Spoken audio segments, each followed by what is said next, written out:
Welcome everyone to our week 4 hangout particularly for the UK participants for our CMOT CMOOC. And tonight we're having a discussion with Ian Upton at Coventry University, one of our experts over there. And tonight we're looking at the part of the CMOT portfolio which is called the wider context. Which, yeah, I guess it depends what you're interested in. I guess for me, it was probably the least interesting part of the portfolio. But, you know, if you're interested in strategy and policy and that sort of thing, you know, it might be something you can really get your teeth into. But what are your thoughts, Ian? Well, I'm a little bit like you. I'm one of these people who, you know, I like to get in there and actually engage with people doing the stuff kind of thing. And, you know, when anybody mentions to me, you know, strategies and things like that, my initial reaction tends to be, whoa. But certainly in UK at the moment, certainly in Coventry University, these strategies, which, you know, we try and think, no, they're not there, are having a massive impact on certainly my and fellow colleagues' practice issues such as you know, where we store data. The whole cloud thing is just huge, and right. You know, these is that kind of also, you know, exacerbated by the whole Facebook thing at the moment? Oh, crikey, yes. So, and all these sort of big international issues, which you think, you know, how on earth does this affect me in the classroom? But given the sort of the environment that we're operating in these today, I mean, the very fact, you know, you and I are chatting here on Google Hangouts, and I've no idea where the server or the sort of infrastructure that is holding this is sort of, you know, sort of enabling us to do this. So at our, you know, yours and my level here, where we're having a chat, fantastic. Yeah, or where the Russians might be trolling us, you know. Absolutely, or even worse, the Europeans from our UK perspective. Oh dear, just joking there. Yeah, well, another issue I was just kind of thinking might be quite important, particularly for the UK, is of course is Brexit and how that's going to impact what you can and can't do, and funding, etc., and strategy and policy. Surely that's going to change quite a few things for education.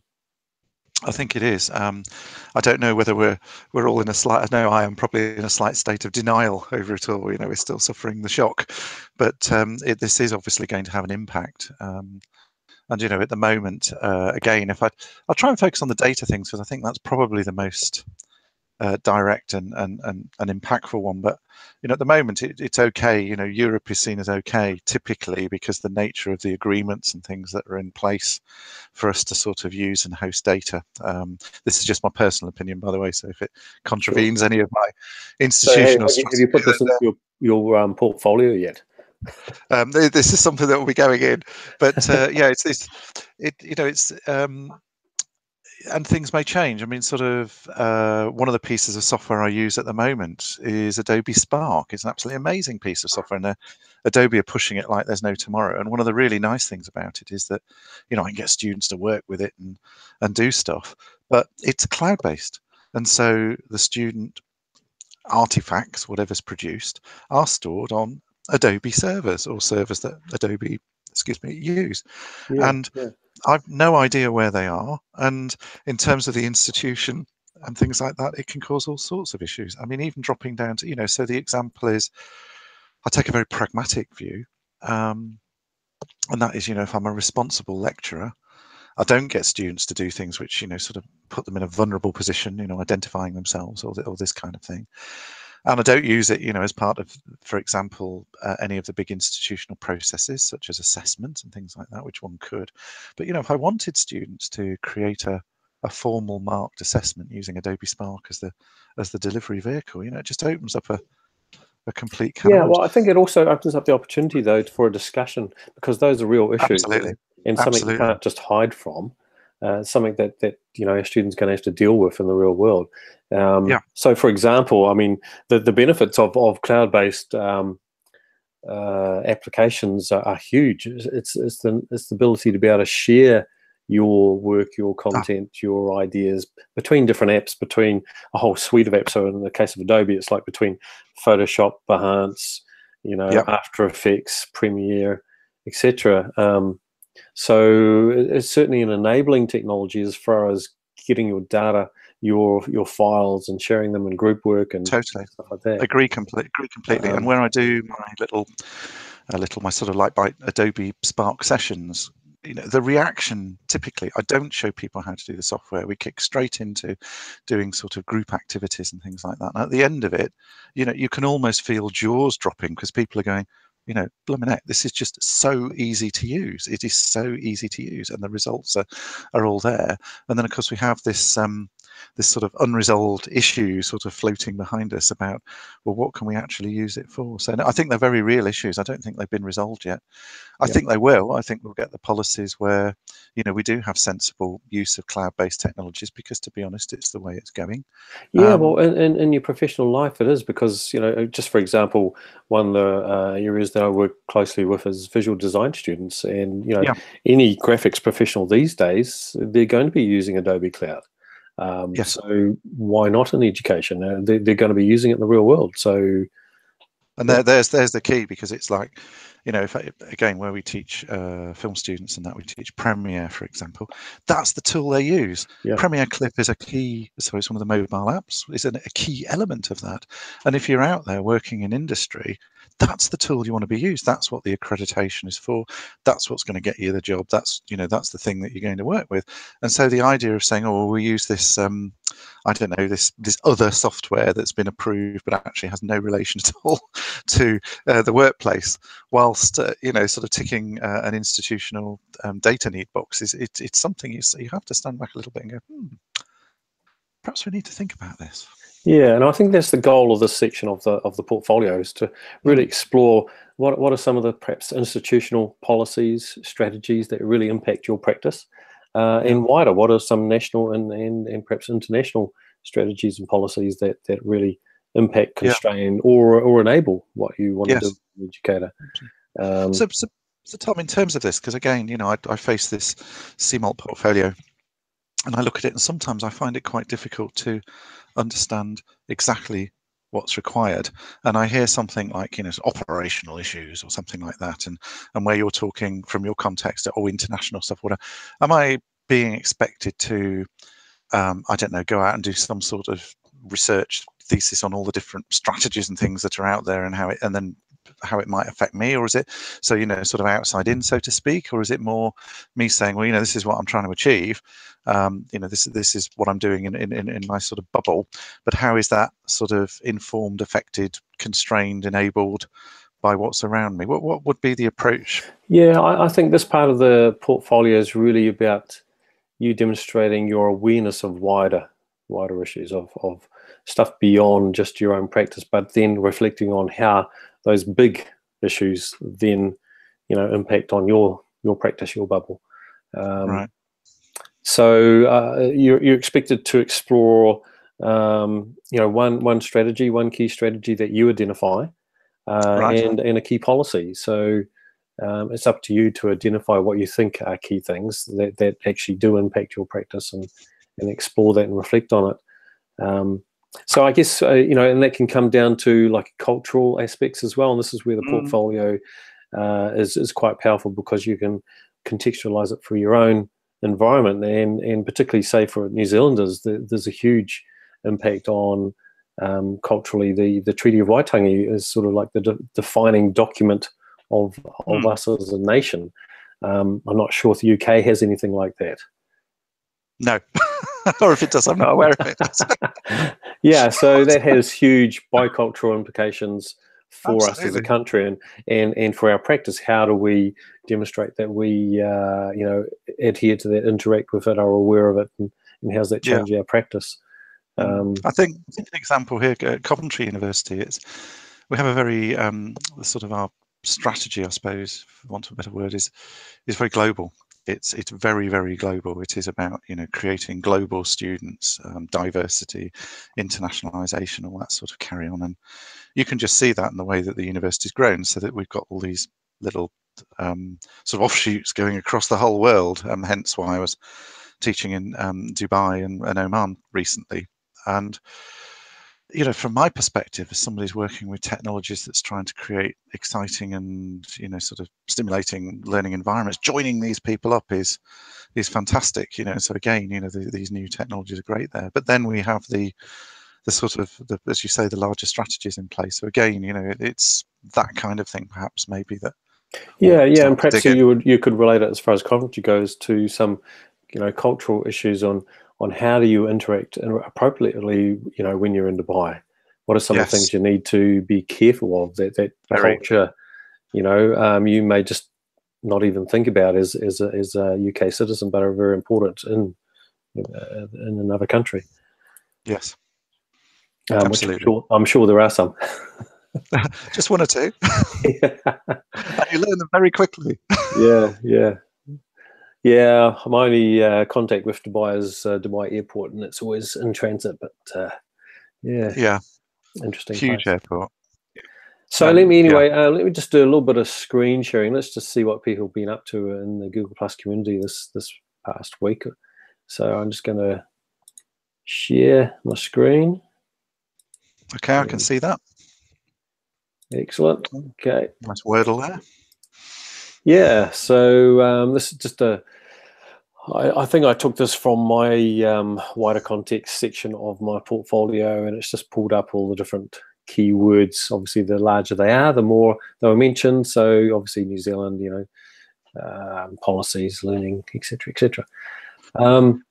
I would smile with Wordles because I go in and I look, what's the smallest word on there, which is the least significant thing. You know, we always get the big headlines, but, you know, sort of the bottom, you know, student education or something sort of hidden away in tiny little letters. Anyway. Yeah, well, it does tend to take out the pronouns, etc., because they're not particularly useful. But yeah, so there's just the outline there of the wider context and what we're up to, what we're exploring this week.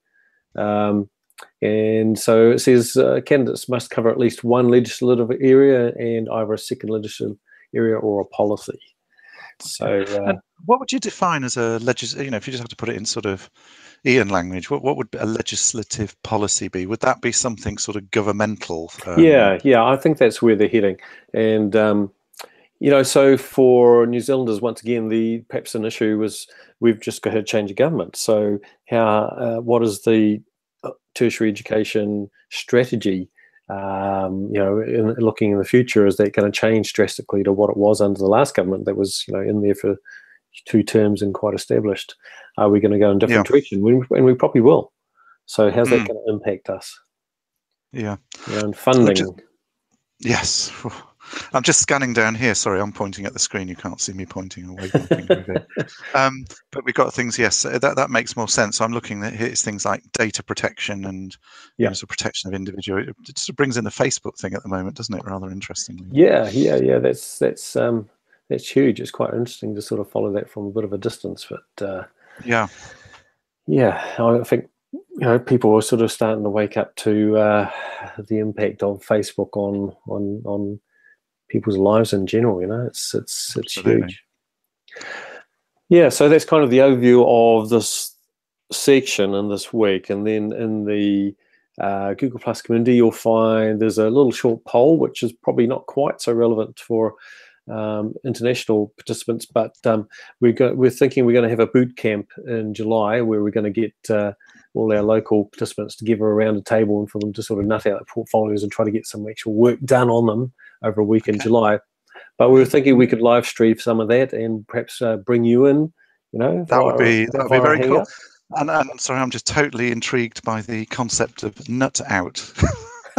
Just clearly, I bet that's a New Zealand term, is it?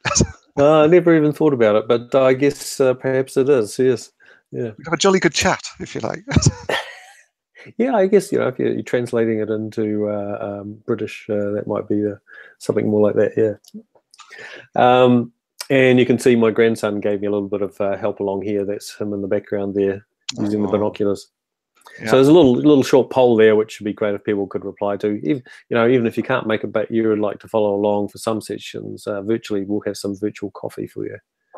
There you go. I think that's a really nice idea, actually. And are you seeing that as something that's going to happen within the sort of Google Plus, Google Hangout kind of environment? Yeah. Maybe we'll do a little bit, play with a few different technologies like Periscope, etc. That'd be cool. Yeah. You see, there's been a few comments, not a whole lot, but some people have been sharing the stuff in the project bank. So just a reminder there to check out the project bank and see what people have done, give them some feedback. I was quite enjoying this, actually. I found this just blooming interesting, actually, to look at, because you start to see where other people are coming from, as well as it being something that forms your own. So it'd be good to, give people some feedback on what they've shared. Go in there, have a look at it. It gives us stats of how many views they've had, but it would be nice for people to do a bit more sort of rating and voting there as well on giving people feedback on the quality of those examples that have been shared there.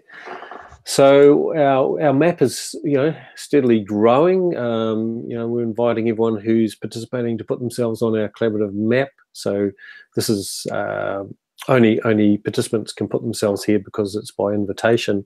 But you can see it's slowly growing. We've got quite a cohort over in the far away UK there, which is quite nice. And Sarah Nay is our latest person to put herself on the map. I think she's from LSE.